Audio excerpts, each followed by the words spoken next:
அதிமுக பாஜகவுடைய இந்த political game என்பது எப்போது ஓய்ன்னு நினைக்கிறீங்க? தொடர்ந்து ஒரு 10 நாட்களுக்கு மேலாக ஒரு டெல்லி கலவரத்துல இருந்து பண்ணிட்டே இருக்காங்களே, என்ன இனிமே பிஜேபி வேணான்ற போக்கில் அதிமுக இருக்க முடியாதுன்னு தான் நான் நினைக்கிறேன். அப்படி ரொம்ப உறுதியாக இருந்தாங்கன்னா அதிமுகவை பிஜேபி சுக்கலாக உடைக்கும். கிட்டத்தட்ட அண்ணாமலை மாற்றப்படுவது உறுதின்னு தான் தோணுது. ஆனால் அகில இந்திய பாஜக தலைமை அமித்ஷா மோடி அவங்க அவராகவே விரும்பி வெளியேற வேண்டும், அவரை வலுக்கட்டாயமாக வெளியே அனுப்பக்கூடாதுன்னு விரும்புகிறாங்க. சாய்ஸ் அவர் கொடுக்குறாங்க. இருக்கிற ஒரே பேர், இப்பொழுது இருக்கிற ஒரே பேர் நயினார் நாகேந்திரன், ஏடிஎம்கேலேருந்து வந்தவர். அதனால் அதிமுக பாஜக கூட்டணி அமையும் பொழுது அந்த உறவு சுமூகமாக இருக்கிறதுக்கு ஒரு ஹெல்ப்ஃபுல்லாக இருப்பார்னு நினைக்கிறாங்க. அதுவும் ஒரு காரணம் என்று சொல்லப்படுகிறது. ஒரு அரசியல்வாதி அடுத்த தேர்தலில் தன்னோட வெற்றியை தான் மனசில் வச்சு பேசுவார். அதே ஜெயக்குமாருக்கு இங்கே ஏடிஎம்கேவோட போனால், பிஜேபியோட போனால் தனக்கு வாய்ப்பு குறைவாயிடுன்னு அவர் நம்புறாரு. அதனால தான் அவர் பேசுகிறாரு. அவர் ஒருத்தர் தான் நீ பேசுகிறாரு, முனுசாமி பேசுகிறார், வேறு யார் பேசுகிறா? மற்ற எல்லாரும் பிஜேபி அலையன்ஸ் வேணும்னு தான் விரும்புகிறான். 60 சீட்டு பிஜேபி நின்று 10 சீட்டு ஜெயிச்சு அசம்பிளிக்கு 10 பிஜேபி எம்எல்ஏ போனால் தமிழ்நாடு விளங்குமா? தமிழ்நாடு உருப்பிடுன்னு நினைக்கிறீங்க? சொல்லுங்கள். பொங்கல் தான். எதிர்கட்சிகள் ஓக்கியமாக இருந்தால், ஒழுங்காக இருந்தால், ஒற்றுமையாக இருந்தால் இதெல்லாம் நடக்குமா? இதெல்லாம் எதுலேருந்து வருது யோசிக்கும். கரப்ஷன். அது மறைக்கிறதுக்கு போய் நீங்கள் சரண்டர் ஆகிற, காசு கொடுக்குற, காசு வாங்குற, ஒரு கட்டத்தில் வெடிக்கும். இஸ்லாமியர் வாக்கு, கிறிஸ்தவர் வாக்குகள், சிறுபான்மையின வாக்குகள் 99% அதிமுக விட்டு விலகிவிட்டு. எடப்பாடியை நம்பாதீங்கன்னு அண்ணாமலை பல டேட்டாவோட அமித்ஷா மற்றும் ஜேபி நட்டாவிடம் பல தகவலை சொல்லியிருப்பதாக ஒரு தகவல் வந்துட்டு இருக்கு. ஸோ அப்படி பார்க்கும்போது எடப்பாடியோட டோட்டல் விஷயங்களையுமே போட்டு கொடுத்து வந்திருக்காரு எடுத்துக்கலாம். அது ஏற்கனவே எடப்பாடியை பற்றி அமித்ஷாவுக்கும் மோடிக்கும் அண்ணாமலை தெரிஞ்சதோட ரொம்ப அதிகமாக தெரியும். அண்ணாமலை சொல்லி தான் தெரியணும்னு அவசியம் கிடையாது. மத்திய அரசுக்கு இந்தியா முழுவதும் காதும் கண்களும் இருக்கின்றன.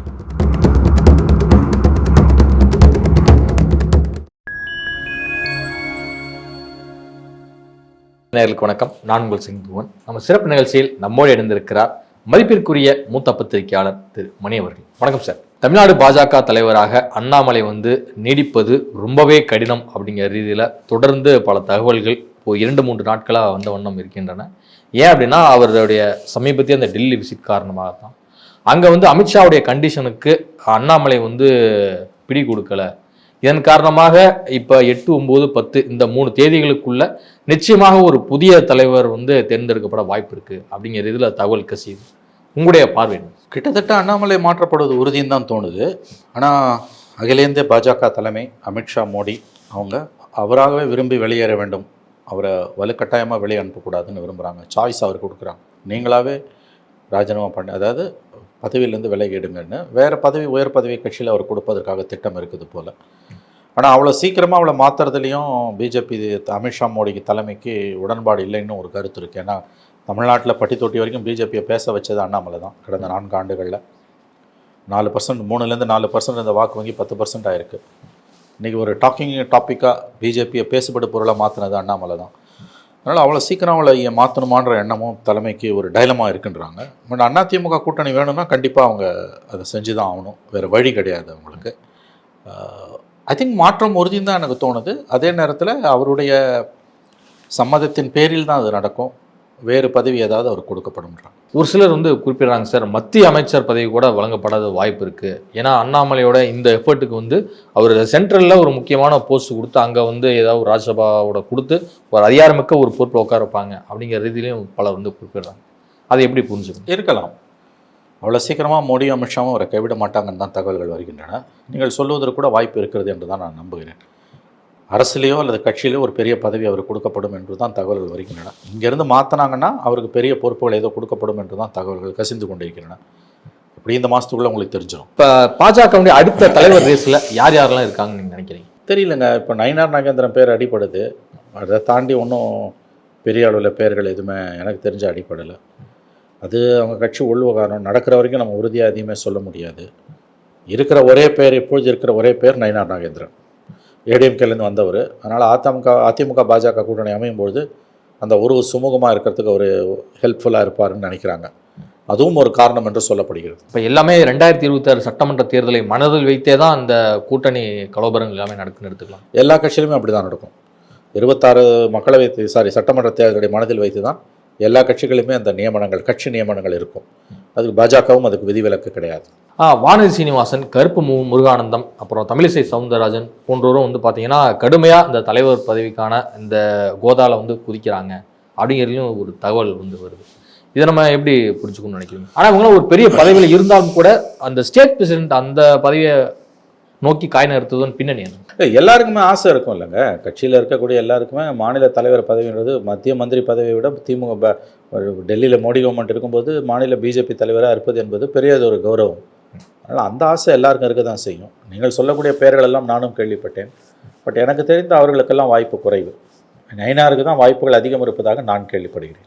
நயினார் நாகேந்திரன் மூலம் வந்து தமிழ்நாடு பாஜக எப்படி அண்ணாமலை இருந்த பீரியட் டைம் போல இதுலேயும் வீரியமாக வளர்றது வாய்ப்பு இருக்கு. அந்த மாதிரி வருமானு தெரியாது. நீங்கள் எவ்வளோதான் விமர்சனம் பண்ணிங்கனாலும் அண்ணாமலை தமிழ்நாட்டில் பட்டி தொட்டியெல்லாம் பிஜேபியை கொண்டு போய் சேர்த்துருக்காரு. பிஜேபியை பேசுபட பொருளை மாற்றிருக்காரு. 3% இருந்த கட்சி 10% வரைக்கும் வந்திருக்கு. இது ஒரு அடுத்த கட்டம் என்னவா இருக்கும்லாம் அது நமக்கு தெரியாது. இன்றைக்கி பிஜேபியை 21 இருந்ததை விட 25 ஒரு எல்லோருக்கும் தெரிஞ்ச ஒரு கட்சியாக எல்லோரும் கவனிக்கிற கட்சியாக மாற்றின பெருமை அண்ணாமலைக்கு தான் சார். அவர் 4 மாதம் ஆக்ஸ்போர்டில் படிக்க போயிருந்தப்போ இங்கே கட்சி இருக்கா இல்லையானே தெரியல. சரிங்க, அப்போ ஒரு குழுவை போட்டு எச்ராஜா தமிழிசை எல்லாம் போட்டு என்னமோ பண்ணாங்க, ஒன்றும் நடக்கலை. ஸோ அண்ணாமலை வந்த பிறகு தான் தமிழ்நாட்டில் பிஜேபி வந்து மக்கள் கவனிக்கப்படுற ஒரு கட்சியாக மாறிச்சு. அதை நம்ம மறுக்கக்கூடாது. அவரோட வழிமுறைகள் தவறு, அவர் நிறையா பொய் சொல்கிறாரு, அதெல்லாம் வேறு விஷயம். ஆனால் கட்சியை வந்து பிஜேபின்ற கட்சியை மக்கள் மன்றத்தில் ஒரு பெரிய அளவில் எடுத்துகிட்டு போனதும் 10% வாக்கு வங்கியை உயர்த்தினதுலேயும் அண்ணாமலைக்கு ஒரு பெரிய பங்கு இருக்குன்னு தான் நான் பார்க்குறேன். அதிமுக பாஜகவுடைய இந்த பொலிட்டிக்கல் கேம் என்பது எப்போது ஓய்ன்னு நினைக்கிறீங்க? தொடர்ந்து ஒரு 10 நாட்களுக்கு மேலாக ஒரு டெல்லி கலவரத்திலிருந்து பண்ணிகிட்டே இருக்காங்களே, என்ன இது ஓடும்? இன்னும் உங்களுக்கு வந்து தலைவரை மாற்றிட்டாங்கன்னா, அண்ணாமலையை மாற்றிட்டாங்கன்னா அலையன்ஸ் கன்ஃபார்ம்டு, 100% கன்ஃபார்ம்டு தான் நான் பார்க்குறேன். ஏடிஎம்கே பிஜேபி அலையன்ஸ் கன்ஃபார்ம்டு தான் எனக்கு தோணுது. நிச்சயமாக அதுக்கு முன்னால் அண்ணாமலையை மாற்றிடுவாங்க. இனிமேல் பிஜேபி வேணான்ற போக்கில் அதிமுக இருக்க முடியாதுன்னு தான் நான் நினைக்கிறேன். அப்படி ரொம்ப உறுதியாக இருந்தாங்கன்னா அதிமுகவை பிஜேபி சுக்கலாக உடைக்கும். சுக்கலாக அவங்கள உடைப்பாங்க. அது இன்னமும் சேதாரத்தை தான் ஏற்படுத்தும் கட்சிக்கு. பிஜேபியோட போகிறதுல அதிமுகவில் ஒன்றும் இன்றைக்கி வந்து அதாவது வந்து வெறுப்பு வந்து இப்போ கொஞ்சம் கொஞ்சமாக கரைய ஆரம்பிக்குது. 11th ஹவரில் அலையன்ஸ் வச்சா தான் ஓட் ட்ரான்ஸ்ஃபர் ஆகுது. ஏன்னா கரெக்டாக 1 வருஷம் இருக்குது. அதுக்கு முன்னாலே ஒன்று சேர போகிறாங்க, அலையன்ஸ்னு பேசி போய் ஆகஸ்ட் செப்டம்பரில் அலையன்ஸ் கன்ஃபார்ம் ஆகிடுச்சுன்னா மைண்டு வந்து ப்ரிப்பேர் ஆகிடும் அதுக்கு. அதனால தான் கால்குலேட்டடாக தான் தெரிஞ்சு தான் அவங்க பண்ணுறாங்க. இது அது 2 கட்சியிலுமே தொண்டர்களை தயார்படுத்துகிறாங்க. எஸ்பெஷலி அதிமுகவில், பிஜேபியில் கிடையாது. பிஜேபியில் அதிமுக வந்து அவங்களுக்கு அது பொனன்சா ஜாக்பாட் மாதிரி. அதிமுக தொண்டர்கள் பிஜேபி வேணான்னு நினைக்கிற தொண்டர்களை தயார்படுத்துகிற மன ரீதியாக தயார்படுத்துறதுக்காக தான் இவ்வளவு நடக்குது. ஆனால் ஜெயக்குமார்லாம் வந்து ஒரு முறை சொல்லியிருந்தாரு, நான் வந்து ராயபுரத்தில் ஒரு பெரிய ராஜாவாகவே இருந்தேன், ஆனால் இப்போ வந்து நான் கூஜாவானதுக்கு காரணமே வந்து பாஜகவுடன் கூட்டணி அமைச்சது தான், இல்லைனா நான் வந்து ராயபுரத்தில் ஒரு பெரிய ராஜாவாகவே இருந்திருப்பேன் அப்படிங்கிறத வந்து குறிப்பிட்டார். ஸோ அப்படி இருக்கும்போது அங்கேயும் பல 2ஆம் கட்ட தலைவர்கள் மத்தியில் பல எதிர்ப்பு குரல்கள் இருக்கத்தானே செய்யுது. 2ஆம் கட்ட தலைவர் மத்தியில் எதிர்ப்பு இருக்குது, ஆனால் சிறிய அளவில் இருக்குது. பிஜேபி வேணும்னு சொல்கிற 2ஆம் கட்ட தலைவர்கள் தான் அதிகம், பிஜேபி வேணான்னு சொல்கிறத விட. குறிப்பாக மேற்கு மண்டலத்திலலாம் பார்த்தீங்கன்னா எல்லாருமே வந்து பிஜேபி அலையன்ஸ் வேணுன்றாங்க. ஏடிஎம்கே பிஜேபி அலையன்ஸ் இருந்துன்னா இதில் வந்து கொங்கு மண்டலத்தில் அதற்கான வெற்றி வாய்ப்பு அதிகமாக தான் இருக்கும். ஒரு அரசியல்வாதி அடுத்த தேர்தலில் தன்னோட வெற்றியை தான் மனசில் வச்சு பேசுவார். அதே ஜெயக்குமாருக்கு இங்கே ஏடிஎம்கேவோட போனால், பிஜேபியோட போனால் தனக்கு வாய்ப்பு குறைவாயிடும்னு அவர் நம்புறாரு. அதனால தான் அவர் பேசுகிறாரு. அவர் ஒருத்தர் தான் நீ பேசுகிறாரு, முன்சாமி பேசுகிறார், வேறு யார் பேசுகிறா? மற்ற எல்லாரும் வந்து பிஜேபி அலையன்ஸ் வேணும்னு தான் விரும்புகிறான். புரியுதா நான் சொல்கிறேன்? அதனால் இவங்களால் வந்து ஏடிஎம்கே பிஜேபி அலையன்ஸ்ன்றது 2 தரப்புக்குமே லாபம் பயக்கக்கூடியது தான் 2 தரப்புமே நினைக்குது. அது ஒரு ஸ்ட்ராங் அலையன்ஸும் கூட. அதோட பாமக தேமுதிகலாம் சேர்ந்துன்னா அது ரொம்ப வலுவான கூட்டணியாக மாறும். இப்போ எடப்பாடி பழனிசாமி அவர்களுக்காகத்தான் வந்து அண்ணாமலை வந்து தலைவர் பதவியில் வந்து நீக்கப்படுகிறார் அப்படின்னு எடுத்துக்கலாமா?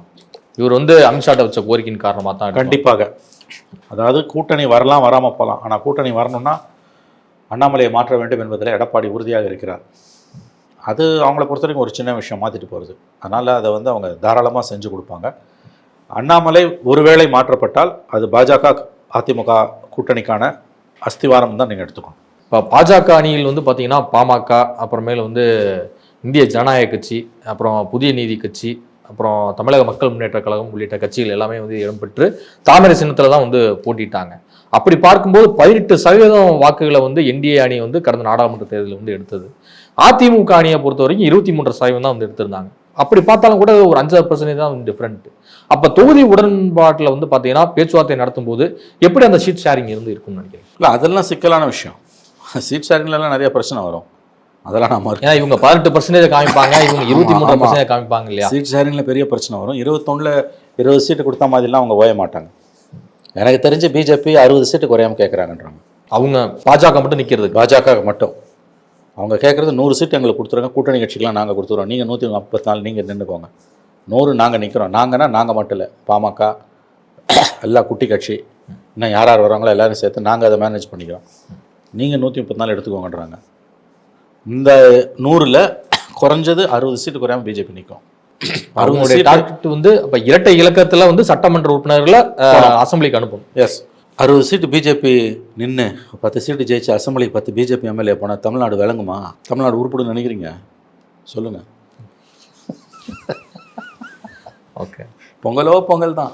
ஒரு 4 எம்எல்ஏ வச்சுக்கிட்டு இதில் திருப்பரங்குன்றத்தில் என்ன அலம்பல், என்ன அட்டுழியம்? 10 பிஜேபி எம்எல்ஏ சட்டசபைக்குள்ளே போனான்னா சர்வநாசம். 20 ஜெயிச்சிட்டாங்கன்னா கொல்லப்பா, ஆட்சி தான். 20 ஜெயிச்சாங்க. ஆமாங்க, இப்போ 60 சீட் வாங்குறாங்க, ஜெயிக்க மாட்டாங்க 20லாம். 10 ஜெயிச்சாங்கன்னா 10லாம் தாராளமாக ஜெயிப்பாங்க. 10லேருந்து எனிதிங் டபுள் டிஜிட்டில் ஒரு 12 சீட் இருந்ததுனா கூட பெரிய விஷயங்க அவங்களுக்கு. கற்பனை பண்ணுங்களேன், பிஜேபிக்கு 12 சீட் அசம்பிளியில் இருக்குன்னா எப்படி இருக்கும்? கற்பனை பண்ண முடியல. அதான் இனிமேல் தமிழக அரசியல் முழு அளவில் அவங்க வந்து தமிழ்நாட்டை கைப்பற்றணும்னு நினைக்கிறாங்க. அதிமுக கூட்டணி வச்சு அது நடக்கலாம். இப்போ என்டிஏ கூட்டணி ஆட்சி அப்படின்னு அழுத்தம் திருத்தமா அமித்ஷா சொல்வதற்கான காரணம் இதுதான். 100% என்டிஏ ஆட்சின்னா அது பிஜேபி ஆட்சி தான், அதில் என்ன சந்தேகம்? என்டிஏ ஆட்சின்னா அது பிஜேபி ஆட்சி. ஆனால் அங்கே பெரிய கட்சியாக அதிமுக தானே. அந்த அது சும்மா நாம்கே ஆவாஸ் இருக்கும்.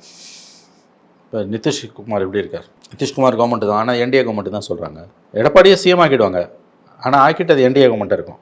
மனசை திடப்படுத்திக்கோங்க, வேறு ஆப்ஷன் கிடையாது உங்களுக்கு. அதிமுக பாஜக கூட்டணி வந்துன்னா அது வலுவான கூட்டணியாகவும் இருக்கும். 19, 21, 24 பிஜேபின்னு காமிச்சு ஜெயிச்ச மாதிரி ஜெயிக்க முடியாது, திமுகவில் ஜெயிக்க முடியாது. டஃப் ஃபைட் இருக்கும். இப்போ மீண்டும் அண்ணாமலை வந்து டெல்லிக்கு போய் பேச இருக்கார், அது குறித்த ஒரு தகவலும் தொடர்ந்து வந்துகிட்டே இருக்கு.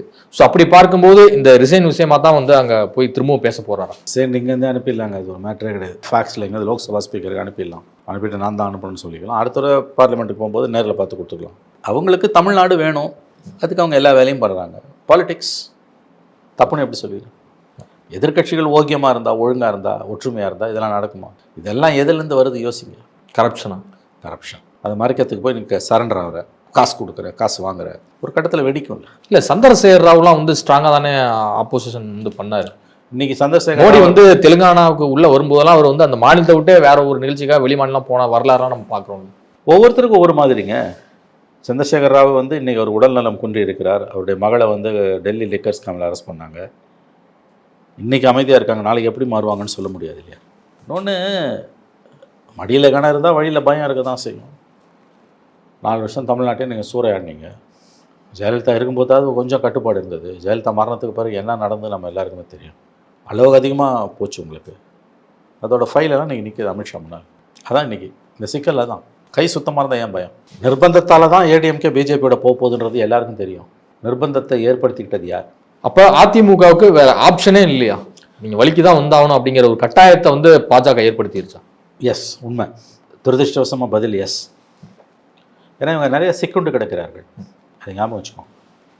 4 வருஷம் இவங்க கவர்மெண்ட்டில் நடந்த தவறுகள் தான் இன்றைக்கி அவங்களை இங்கே கொண்டு போய் நிறுத்துது. வேறு வழி இல்லாமல் தான் அவங்க போகிறாங்க. நிர்பந்தத்தால், அழுத்தத்தால் எடப்பாடி பழனிசாமி பிஜேபியை நோக்கி நகர்கிறார். அவரால் அதை ஒதுக்கிட்டு போக முடியாது. அப்படி போனால் அதுக்கான விலை மிகப்பெரிய அளவில் இருக்கும், கட்சியையும் உடைப்பாங்க. இது ரெண்டும் நடக்கும். இல்லை, ஒரு பக்கம் அமித்ஷா வந்து இபிஎஸ் அழைச்சி பேசுறாரு, ஒரு மீட்டிங் நடந்து அப்போ மேலும் அந்த ஃபோட்டோவை போட்டு இவங்க சென்னை திரும்புறதுக்குள்ள என்டிஏ கூட்டணி ஆட்சிங்கிறாரு. எல்லா ஃபோட்டோ அவமானங்க. அதை 2 பேர் சேர்ந்துல அனௌன்ஸ் பண்ணணும். மூக்கில் கறிவள்ளி பூசுகிறாங்கல்ல. இவர் சொல்கிறாரு முதல்ல காலைல போய் இறங்கணுன்னே இங்கே யாரும் சந்திக்கிற திட்டம் இல்லை, அதிமுக அலுவலகத்தை தான் பார்க்க வந்தேன்ற. 3 கார் மாறி போனார். 3 கார் மாறி போகிறாங்க. நீங்கள் பார்த்துக்கிட்டே இருக்கும்போது ட்விட்டரில் ஃபோட்டோ வருது. சரி, முடிச்சுட்டு வந்த பிறகு 1 மணி நேரத்தில் முடிச்சுட்டு வந்த பிறகு 1/2 மணி நேரத்தில் என்டிஏ கவர்மெண்ட் வரும்னு அவர் சொல்கிறாருன்னா, இவர் ஃப்ளைட் ஏறணும்னு சொல்கிறாரு. அது உங்களை எவ்வளோ தூரம் இழிவுபடுத்துறது? என்டிஏ கவர்மெண்ட்னா கூட்டணி கவர்மெண்ட்டுன்றார். தனி ஆவறதுனா அதிமுக பண்ண முடியாது. அதிமுக தனியாக சேனல் நடத்திக்கலாம், தனியாக கவர்மெண்ட்டில் நடத்த முடியாது. இனிமேல் புரியுதுங்களா நான் சொல்கிறது? என்டிஏ கவர்மெண்ட்டுன்றது 2 பேரும் சேர்ந்து தானங்க சொல்லணும். அமித்ஷா சொல்கிறாரு என்ன? அதுக்கப்புறம் 4 நாள் பொறுத்து டைம்ஸ் நவ் தொலைக்காட்சியோட நிகழ்ச்சியில் பேசும்போது அதிமுகவுடன் கூட்டணி பேச்சுவார்த்தை நடந்து வருதுன்றார். எடப்பாடி சொல்கிறாரு அதை பற்றியே பேசலன்றார். அமித்ஷாவுடைய கருத்துக்கு இவங்க பெருசா ஒரு மறுப்பு விளக்கமோ ஒரு பதிலடியோ கொடுக்க முடியாம இருக்காங்களே சார். அதான் அதுலேருந்து நீங்கள் புரிஞ்சுக்கோங்க எவ்வளோ பலவீனமாக இருக்காங்கன்னு. எவ்வளோ பெரிய ஸ்டேட்மெண்ட் அது. திமுக அண்ணா திமுக 2 பேரும் கூட்டணி சர்க்கார் ஒத்துக்கிட்டாங்கன்னா அது அவங்களோட பலவீனம் தானே. அதுவும் என்டிஏ கவர்மெண்ட்னு அவர் சொல்கிறாருன்னா கூட்டணி அரசு எடப்பாடி தலைமையிலேயே என்டிஏ கவர்மெண்ட் இருக்கும், அது பிஜேபி கவர்மெண்ட்டாக இருக்கும். தமிழ்நாட்டில் பிஜேபி மந்திரி சபையில் இடம் பெறுதுன்னா அதை நினச்சி பார்க்கும்போதே உங்களுக்கு வந்து ஆனந்த சொர்க்கம் கிடைக்கல. தான் கொண்டு போய் அடகு வச்சிட்டானுங்க. பவரில் இருக்கும்போது அதிகமாக திருடுனா இதுதான் விலை. அதிகாரத்தில் இருக்கும்போது செய்த தவறுகளுக்கான விலையை எனக்கு அதிமுக கொடுத்து கொண்டிருக்கிறது. ஒரு பக்கம் அமித்ஷா வந்து இபிஎஸ் அழைத்து பேசுறாரு, மறுபக்கம் வந்து செங்கோட்டையனையும் அழைத்து வந்து பேசுறாங்க. என்னதான் நடக்குது? இல்ல டபுள் கேம் எதுவும் ஆடுறாரா அமித்ஷா, இல்ல டெல்லி பாஜக மேலிடம்? டபுள் கேம்லாம் இல்லை, ஒரே கேம் தான். அதிமுகவை அழிக்கணும். பால் தாக்கரேக்கு பிறகு சிவசேனைக்கு என்ன நடந்ததோ அதை அதிமுகவை அவர்கள் செய்து கொண்டிருக்கிறார்கள். நீங்கள் கொள்கை வழி அரசியல் நடத்தாமல் கொள்ளை அடித்த பணத்தை காப்பாற்றுறதுக்கு தான் அரசியல் நடத்துவீங்கன்னா இதெல்லாம் உங்களுக்கு நடந்தே தீரும். இவர்களை பார்த்து பரிதாபப்படாதீர்கள். 1.5 வருஷமாக பிஜேபியோட ஒட்டும் இல்லை உறவும் இல்லைன்னு சொல்லிட்டு இன்றைக்கி போய் நீங்கள் அங்கே அமித்ஷா கிட்ட நிற்கிறீங்கன்னா எவ்வளவு ஒரு இழிவான செயல் இது. இது என்ன மெசேஜை தொண்டனுக்கு கொடுக்கும்? இஸ்லாமியர்கள் கிறிஸ்தவர்கள் இனிமேல் உங்களை நம்ப மாட்டாங்க, நிரந்தரமாக நம்ப மாட்டாங்க. ஞாபகம் வச்சுக்கோங்க. இல்லை, எஸ்டிபி கட்சியினுடைய மாநில மாநாட்டில் பங்கேற்ற போது கூட சொன்னாரே எடப்பாடி, நாங்கள் பாஜகவுடன் கூட்டம் வைக்க மாட்டோம். இப்போ எதுக்கு போய் அமித்ஷாவை பார்த்தார்? இஸ்லாமியர் வாக்கு, கிறிஸ்தவர் வாக்குகள், சிறுபான்மையின வாக்குகள் 99% அதிமுகவை விட்டு விலகி விட்டது. இப்போ நீங்கள் சொல்கிற அந்த 99% வாக்குகளும் எகைன் திமுக அணிக்கு தான் டிரான்ஸ்ஃபர் ஆகும். அப்படி சொல்ல முடியாது. அதில் ஒரு பகுதி விஜய் கூட போகலாம். இதால் அப்படியே பலன் அவங்களுக்கு போய்டுன்னு சொல்ல முடியாது. ஆனால் ஒரு குழப்பம் வர வாய்ப்பு இருக்குது. தமிழ்நாட்டில் அரசியல் ஸ்திரமற்ற தன்மை உருவாவதற்கு வாய்ப்புகள் இருக்குது. எப்படி பார்த்தாலும் இது தமிழ்நாட்டுக்கு சாபக்கு எடுக்குவான். மிக மிக மோசமான ஒரு காலகட்டம். இப்போ கற்பனை பண்ணி பாருங்கள், ஜெயலலிதா உயிரோடு இருக்காங்க, என்ன பண்ணு எப்படி இருக்கும் நிலைமை? வந்து இந்த மாதிரி யாராவது மிரட்ட முடியுமா பிஜேபி? அதான் ஆளுமை மிக்க தலைவர்கள் யாரும் பேசியிருக்க மாட்டாங்க, பேசியே இருக்க மாட்டாங்க. ஆளுமை மிக்க தலைவர்கள் மறைந்தாலும் நீங்கள் வந்து நீதி நேர்மையை கடைபிடிக்காமல் பணம் சம்பாதிக்கிறது தான் ஒரே நோக்கம்னு அரசியல் நடத்துனீங்கன்னா இதெல்லாம் நந்தே தீரும். இதெல்லாம் வந்தே தீரும். உங்களுக்கு உங்கள் அழிவை நீங்களே தேடிக்கொண்டிருக்கிறீர்கள். இல்லை, செங்கோட்டையனுக்கு ஒய்பிரிவு பாதுகாப்பு கொடுக்கப்படுறதா ஒரு தகவல் வருது. ஆனால் அதே சமயம் மீண்டும் டெல்லிக்கு படையெடுத்து போய் பேச வேண்டிய தேவை என்ன? அவர் 2வது தடவை போனாரான்னு தெரியல. ஒய் செக்யூரிட்டிலாம் வந்து மீடியாவில் வந்து நியூஸ் அதிகாரப்பூர்வமாக கவர்மெண்ட் கிட்ட இருந்து எதுவும் வரல. அதை வச்சு நம்ம பேச முடியாது. ஒருத்தரோட செக்யூரிட்டின்றது கவர்மெண்ட் முடிவு பண்ணுறதுங்க. அதில் நம்ம கருத்தை என்ன கேட்டிங்கன்னா சொல்ல முடியாது. அரசாங்கத்துக்கு எல்லாம் தெரியும். நமக்கு வந்து அதில் அரசாங்கத்துக்கு தெரிஞ்சதில் அரைவாசி கால்வாசி கூட நமக்கு தெரியாது. 2வது ஒருத்தர் பாதுகாப்பு கொடுக்குறாங்கன்னா அதை நீங்கள் வேணான்னு சொல்கிறீங்க இல்லையா? நாளைக்கு ஏதாவது ஒரு அசம்பாவிதம் நடந்ததுன்னா யார் பொறுப்பாக இருப்பா?